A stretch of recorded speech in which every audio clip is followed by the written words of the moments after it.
a threat to civilization. Israel is not. Israel has not threatened to nuke London and Paris and Berlin and Rome. It's called the Samson Option. They said if the Western democracy... And you say you're not a crackpot conspiracist. There's a book by Seymour Hersh called The Samson Option. Israel wants to nuke the West. I didn't say they want to. I said they have threatened that if the Western states abandon Israel to be overrun, that they'll nuke us too.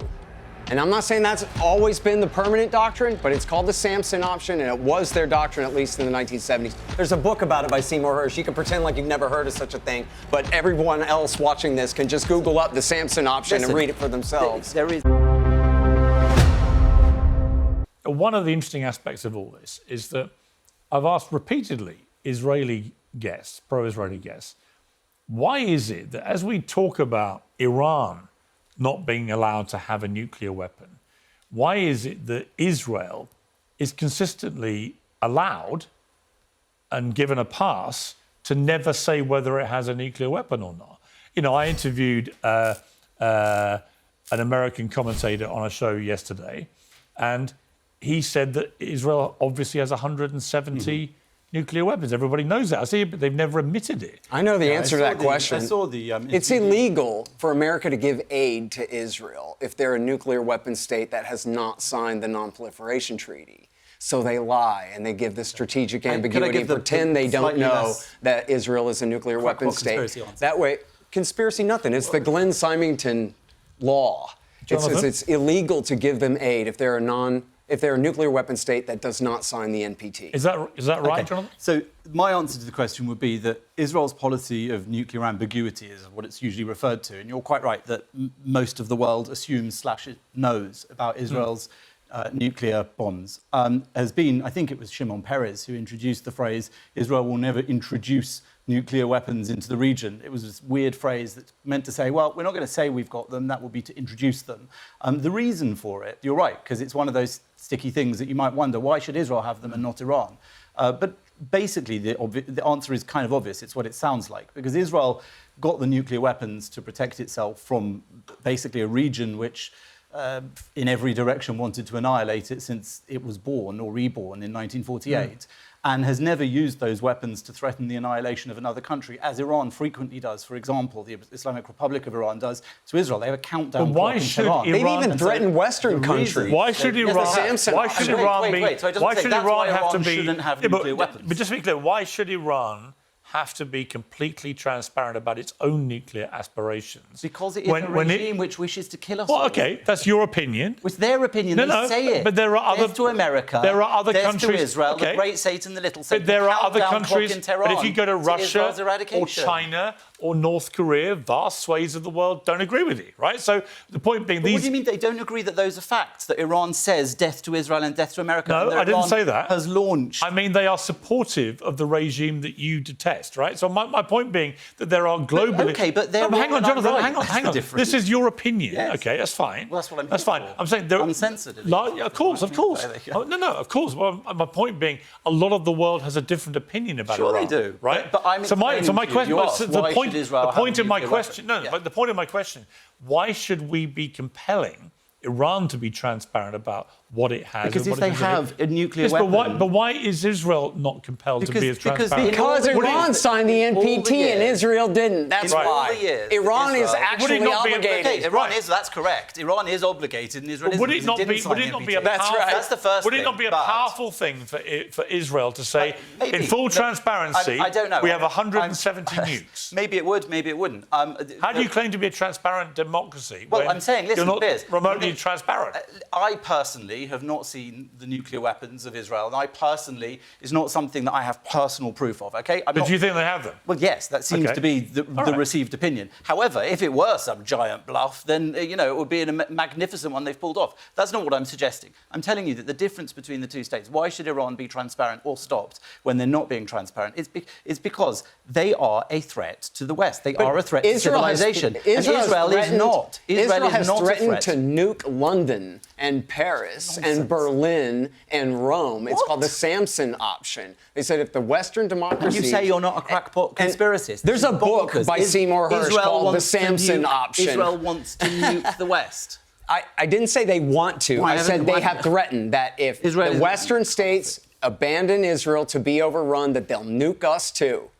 And I'm not saying that's always been the permanent doctrine, but it's called the Samson Option, and it was their doctrine, at least in the 1970s. There's a book about it by Seymour Hersh. You can pretend like you've never heard of such a thing, but everyone else watching this can just Google up the Samson Option and read it for themselves. There is no serious That's the second time you've tried to say conspiracy to me, as though that debunks anything that I've said. From the state of Israel to the West of it having nuclear weapons. That's been proven by the fact that it has never used them, it's never threatened to use them, it's not threatening the annihilation of any other country. At most, what it does is uses its military strength, shielded by a nuclear umbrella, to fight back people who try to eradicate Israel, who try to eradicate the Jewish people, who have a genocidal intent, who have united Shia militias in the entire region Y'all started against this Israel, war. who have attacked Americans for over 40 years, who have attacked Europeans, who bombed during this war a British base, who tried to bomb Diego Garcia. This is a regime which cannot be allowed to have nuclear weapons, and there is no such similar threat. Israel and America started this war.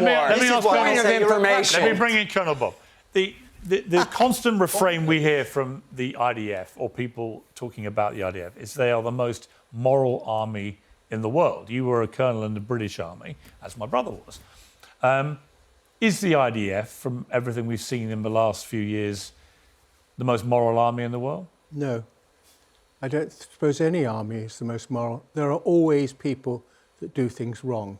It tries to be, like all armies do, it tries to be, but sometimes, because human beings are involved, they get it wrong. That's not true. They deliberately target women and children. Sorry, I They honestly rape don't prisoners. believe that. I've got a number of friends in the IDF who actually are appalled if that was the case. I don't agree with you. I think, Could it be- A lot of them keep blowing their brains out because of the orders that they were made to follow. But could it be that actually the reality is that they have used, and they're doing the same with Hezbollah in Lebanon, I think, that the Israeli government has used the fact that undoubtedly Hamas and Hezbollah embed themselves in civilian areas. Yeah. And that they have used that as the excuse to go and just obliterate these areas, full knowing that in the process, a lot of civilians get killed, women, children who have nothing to do with this. And that it's a kind of umbrella excuse. In other words, they could say, we don't deliberately target the women and children. Yeah. But they know for a fact that if they blow up that whole... I mean, some of the scenes I've seen from Lebanon recently are very reminiscent of Gaza, where just obliteration has been the order of the day. They know, this most moral army in the world, that when they attack in that way, a lot of civilians are going to get killed. So they can say we're not deliberately targeting the civilians, but they also know a lot of civilians are going to die. Now, the argument back at that, Bob, is World War II, Dresden, the nuclear bombs. The Geneva Conventions were all written after all that. I know, all that. And that's the argument I've put forward, which is that's why we set up the Geneva Convention. But as an army man, what do you feel about that? Well, when I was in Parliament, and that was nearly 2 years ago, I stopped being a member of Parliament. I would make speeches, and my view was that after October 7th, actually Israel should not invade Gaza, but should use its special forces and lightning pinpoint raids with a target that can be identified to avoid civilian casualties. By putting mass troops into Gaza, inevitably things like you've just portrayed will happen, and innocents will die more than necessary. It's always, you can't actually unleash the sword, as it were, and expect everyone... Is it morally defensible to target civilian areas where you know, or you believe, or you suspect terrorists are living and operating? Is that morally defensible? No, because the Geneva Conventions say to soldiers like myself, you should not unleash weapons if there is a chance that civilians will be Jonathan, killed. why does the IDF just ride roughshod over that? Well, my understanding of how the IDF, from the people I speak to there, how it's operated, for example, in Lebanon, for an awfully long time, they didn't go into Lebanon on a grand operation or do the damage they've just done now. But after Hezbollah joined in on October the 7th or 8th, whenever it was. And Israel evacuated like huge swathes of the north of Israel to create a buffer so that its population would be protected. And indeed, that population's been under threat for some time, with the UNIFIL forces, the UN peacekeeping forces, not keeping peace in the south of Lebanon below the Litani River. So though Israel did tolerate that for an extraordinary amount of time, while its people were under fire for many years, which was very underreported in the West, they did then eventually, after October the 7th, I believe, make a different calculation, which is to say, with warnings to evacuate civilians and attempts to do those sorts of things, which you're right, don't always work. And you end up often with civilian death counts, which will, be hideous for people to see. But I think they made the evaluation that's a tiny country. Same with the Gaza Strip, which they now hold 50% of in this weird stalemate. And going back to a point and I think Piers just to finish that, just to say, I think they've decided the buffer zone should no longer be inside Israel. It should be inside the enemies that are threatening Israel. And so I do think they made, you're right, and it's up to anyone to decide whether they agree with it or not. I think most moral army in the world is a useless phrase that we should all avoid. My big problem. Do they believe the buffer should be within Lebanon or within Israel? My big problem, actually, with the claims made about, for example, what the IDF has done in Gaza, is that to this day, despite there being a supposed ceasefire, which seems to be constantly broken in some way, but despite that, the international media are still not allowed in to operate freely in Gaza. And they killed hundreds of reporters who were from there. Over 200. Yeah. And they sort of framed all of them as they were all linked to Hamas, which is fine. If there are no international journalists on the ground to verify either way, you can make any claim you like, and it can't be challenged. And I've had people like Jonathan Comricus and others say he totally agrees with me, that is completely wrong. I mean, do you as a journalist agree? Well, look, I asked many times to go into the Gaza Strip. Eventually, they let me in an embed. But you're right, it's very limited what you can see. Again, I understand why they made that decision. It's less easy to understand it now. There's the so-called ceasefire. I think there's only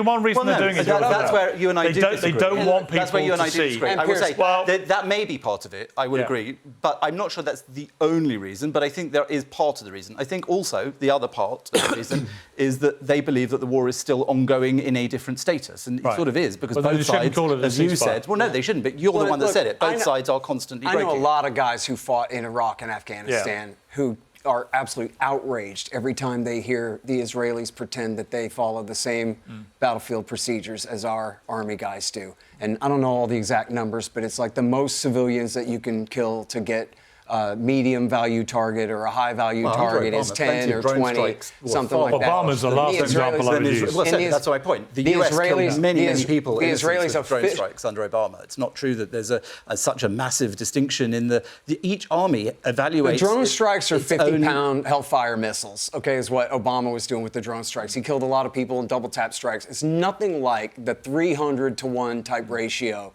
that the Israelis adopted. I know you covered it. When they bombed the tents, they claim they're going after one guy, and they bombed the tent city. They killed 300 people, claiming they're going after one guy when they're not even going after one guy. And then, crucially, there's the Israeli journalistic outlet, 972 Mag, who did the groundbreaking reports on the use of artificial intelligence, Lavender, and Daddy's Home. And what the program, Daddy's Home, is it follows alleged Hamas fighters home and then kills them in front of their families and or with their families. And Lavender, they talked all about, in the program Lavender, they say, we've identified all the Hamas targets we can find, we killed them all already, so now what do? So what do? They turn the dial on the AI to now, figuratively, to now include far more people. Now it's just all fighting-age males. Now they're all Hamas. And you don't even have IDF humans supervising this. You just trust the computer program to pick targets and go out there and kill people. And I do think one of the reasons that the reputation of Israel globally has taken such a hit is because people can see the scenes on the ground in Gaza. It's the cruelty. That's right. And they can see the scenes in Lebanon, and they just think it's massively disproportionate. It doesn't mean, in my case, for example, I spent many months being pilloried by the pro-Palestinian side for defending Israel's right to defend itself. I fundamentally believe they had a right to defend themselves, and aggressively. Can we go back to what the Colonel said about how easy it would be for the IDF, Shin Bet, Mossad to go in there and pinprick and get these guys? It's worse because by not doing that, you've massively invaded. Yeah. You killed a hell of a lot of people. And going back to a point you made earlier, by doing that, kill your brother turns you into a terrorist. Yeah, I agree. I mean, Insurgent the British math. Army learnt that in Northern Ireland. I would say... in the early 70s... And there are weird things, I've got to say, we've got to wrap this up a bit, but there are weird things here which I think we'll find out more about over time. But